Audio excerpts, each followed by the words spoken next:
Existe una especie de lenguaje secreto que describe cómo funciona el mundo. Y ojo, no es un lenguaje que se hable, es uno que se siente. Es el lenguaje de los empujones y tirones, de esas influencias invisibles que le dan forma a todo. Pero a todo, ¿eh? Desde el vuelo de un pájaro hasta la estructura de un rascacielos. Hoy vamos a meternos a descifrar el concepto más fundamental de ese lenguaje, la fuerza. Venga, para empezar, un pequeño acertijo visual. Por un lado, tenemos una máquina súper compleja que puede levantar toneladas de peso, y por otro, un grupo de personas en una prueba de fuerza bruta. A primera vista, parecen cosas que no tienen nada que ver, ¿verdad? Pues la respuesta, lo que conecta estas dos imágenes, es la fuerza. Tanto levantar una carga pesadísima como competir tirando de una soga son en el fondo demostraciones perfectas de este principio en acción. Es el concepto que une la ingeniería más puntera con el esfuerzo más puro y duro. Muy bien, ya que hemos visto dónde actúa, vamos a definir qué es exactamente. Porque la física nos da un lenguaje muy preciso para hablar de estos empujones y tirones que sentimos todos los días. Así que el punto clave es este. Una fuerza no es una cosa, es una acción. Es cualquier tipo de interacción que intenta, que algo se mueva, que se pare o que cambie de forma. Podríamos decir que es la forma que tienen los objetos de comunicarse entre sí. Pero claro, decir simplemente he aplicado una fuerza no nos dice mucho. A ver, ¿fue un empujoncito suave o un golpe tremendo? ¿Fue hacia arriba, hacia abajo, hacia la derecha? Para poder capturar toda esa información, la física y la ingeniería usan una herramienta súper útil, el vector. Si nos fijamos, esta flecha tan simple que vemos no es solo un dibujo. ¡Qué va! Es un paquete de información muy concentrado que nos cuenta la historia completa de una fuerza. Vamos a desglosar esta flecha. Primero, la magnitud. Esto es la fuerza bruta. ¿Cuánta chicha tiene? Lo vemos en la larga que es la flecha. Segundo, la dirección. Pensemos en ella como la calle por la que se mueve la fuerza. Tercero, el sentido. Vale, ya estamos en la calle, pero ¿vamos hacia el norte o hacia el sur? La punta de la flecha nos lo chiva.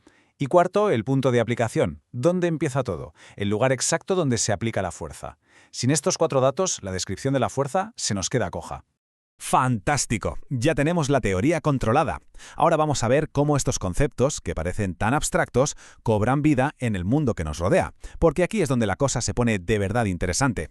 A grandes rasgos, las fuerzas se pueden dividir en dos grandes equipos. Por un lado, las fuerzas de contacto, que son las que necesitan, tocarse para que pase algo, como dar una palmada a alguien o chutar un balón. Y luego están las fuerzas a distancia, que son un poco más misteriosas, como la gravedad, que nos mantiene pegados al suelo sin que haya ninguna cuerda. Ya ahora viene una de esas ideas que son súper elegantes y que lo cambian todo. Cuando hablamos de objetos que no se deforman fácilmente, pensemos en una viga de acero, por ejemplo, hay un principio que simplifica los cálculos una barbaridad. A ver, esto puede sonar un poco a trabalenguas, pero la idea es sorprendentemente sencilla. Lo que nos dice es que, para el resultado final del movimiento, da igual en qué punto exacto apliques la fuerza, siempre que lo hagas sobre la misma línea recta invisible. Este diagrama nos lo muestra de forma teórica. La fuerza F puede deslizarse por esa línea de puntos, desde el punto A hasta el B, y para el resto del universo el efecto que tendrá sobre el bloque va a ser exactamente el mismo. Y este ejemplo lo deja clarísimo. Para mover el camión hacia adelante, ¿qué más da si lo empujamos desde el parachoques de atrás o si tiramos desde el de delante? Da igual, mientras se empuje y se tire siguiendo la misma línea recta, el camión se va a mover de la misma manera. Pues eso es el principio de transmisibilidad en acción.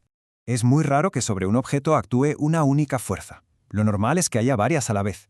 Así que la pregunta lógica es, ¿qué pasa cuando se combinan? Porque si dos personas empujan un coche en la misma dirección, es muy fácil. Sus fuerzas se suman y ya está. Pero, ¿y si empujan formando un ángulo? ¿Hacia dónde se va a mover el coche entonces? Pues la respuesta es que todas esas fuerzas se fusionan en una sola fuerza, digamos, imaginaria. La llamamos la fuerza resultante y tiene exactamente el mismo efecto que todas las demás juntas. Es como la fuerza jefa, que nos dice cuál va a ser el resultado final de todo ese lío. Y para encontrarla hay un método visual muy chulo, la ley del paralelogramo. Si nos imaginamos que las dos fuerzas, F1 y F2, son los lados de un paralelogramo, pues resulta que la diagonal de esa figura, la que hemos llamado FR, es la fuerza resultante. Nos dice con precisión la dirección y la fuerza del movimiento combinado. Es básicamente hacer matemáticas con dibujos.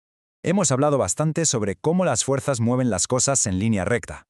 Pero nos queda un último concepto clave, un pequeño adelanto de una idea que es todavía más potente. Pensemos, por ejemplo, en abrir una puerta, o en usar una llave inglesa, o en pedalear en una bici. En todos esos casos, la fuerza no solo busca mover algo, sino que busca hacerlo girar alrededor de un punto fijo. Pues este efecto de giro tiene su propio nombre. En física y en ingeniería se le llama momento o torque. Y aquí ya no solo importa qué tan fuerte empujamos, sino también dónde empujamos y con qué ángulo. Y esta idea es absolutamente fundamental.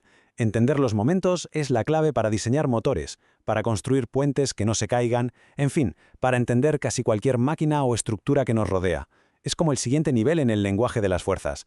Así que, resumiendo, hemos visto que la fuerza es una acción que se describe con un vector, que varias fuerzas se combinan en una sola, la resultante, y que también pueden crear un efecto de giro, el momento.